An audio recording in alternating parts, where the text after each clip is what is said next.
أهلا بيكم في حلقة جديدة من يحدث اليوم.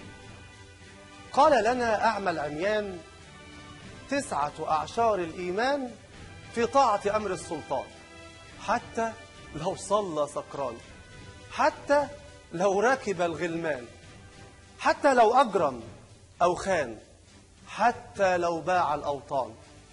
أنا حيران، فإذا كان فرعون حبيب الرحمن، والجنة في يد هامان، والإيمان من الشيطان، فلماذا نزل قرآن؟ بما أن مصر مقبلة على مرحلة جديدة الفسق والإيمان فيها وجهات نظر، ولأني أدعي أني مسلم منضبط ومن قبل إنسان أحترم الكلمة التي أقولها وأزن نفسي بمقياس الدين والشرع جيدا، فقد قلت وحددت الفسق والإيمان، ولم أقل الكفر والعياذ بالله، لأنني أعرف جيدا أن هذه الكلمة كبيرة من الكبائر في حد ذاتها إذا ما رمي بها شخص ليست فيه، وحديث الرسول صلى الله عليه وسلم يؤكد هذا. فإذا خرجت الكلمة من لساني وحاشا لله أن يحدث وذهبت إلى آخر أصفه بها فوجدته لا يتصف بها عادت إلي أنا، وتلك خسارة هائلة في عرف كل مصري متدين أصيل، بعيدا عن ركام أنصاف البشر المتبعين للسلطان. وطبعا أنا هنا أسمي الأشياء بمسمياتها، بعيدا عن عبدة العجل والطاغوت المسمى بعبد الفتاح السيسي، ولا هو عرف عبادة الله ولا فيه من الفتوحات الربانية شيء، بل إن اسمه غاير مسماه. أما مسألة كونه سيسي فكلكم يعرف أن فيها نظر، ولا إنه مش موضوعنا، بس كانت نقطة مهمة جدا كان لازم بيانها، لأن الكلام اللي جاي مبني عليها.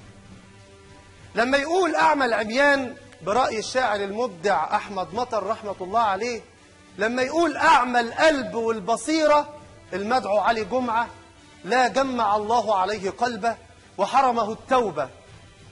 أما لماذا الدعوة الأخيرة؟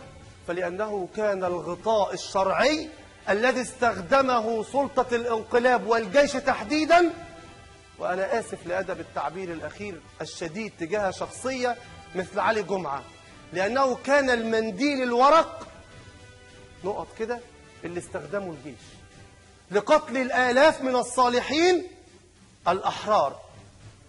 وهل سينسى التاريخ؟ طوبى لمن قتلهم وقتلوه، خوارج هذا العصر ناس ريحتهم ناتنة.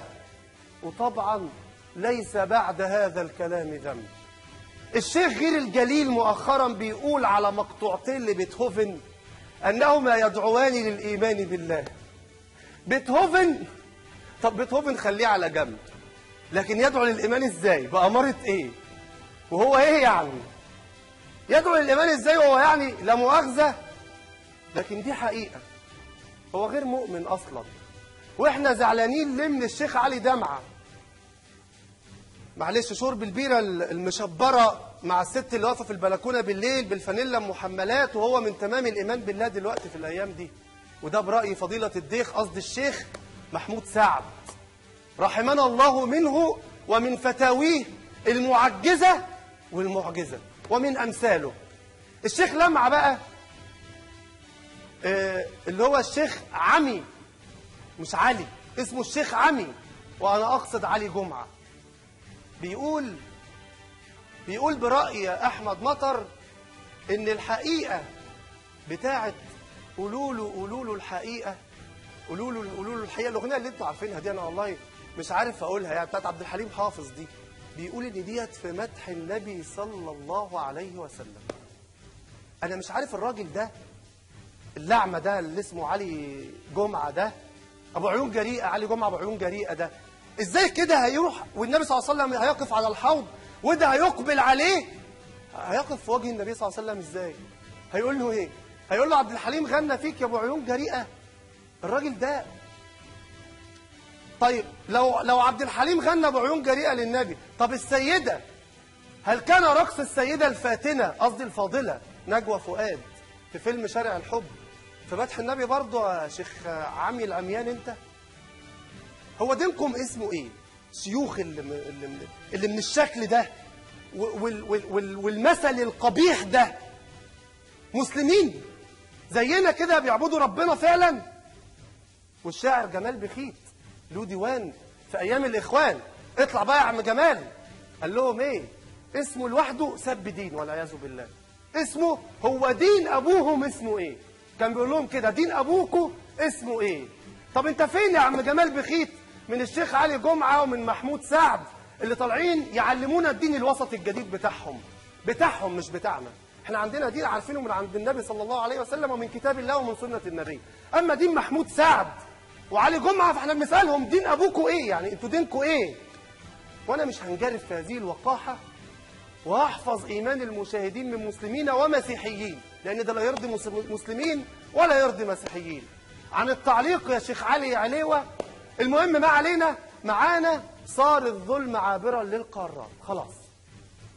وفي حين يتبغدد العلماء، علماء الدين الملاكي، عشان احنا عندنا علماء بجد، اما علماء الدين الملاكي من امثله الشيخ المذكور اعلاه في نعيم العسكر، يأمر السيد عبد الله بن عبد العزيز الملقب بخادم الحرمين بطرد الشيخ توفيق السائغ، طرده إلى بلده الأصلي أريتريا، لأنه استنكر ذبح المسلمين المصريين في ربعة، ودي تهمته.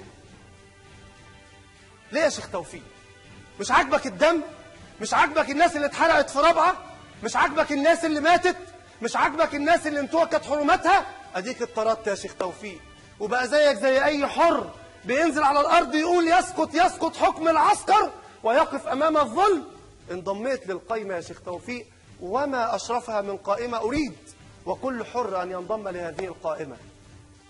بدأ الإسلام غريبا وسيعود غريبا، فطوبى للغرباء، طوبى للغرباء برغم أنف العسكر، فإنكم إن تتمكنوا منا في الدنيا وإن حدث فإن الآخرة للمؤمنين. وحتى حين سنظل نقول برغمكم وبرغم فتاوى المخربين يسقط حكم العسكر في مصر وفي كل مكان أيا كان، فقضيتنا هي الإنسان.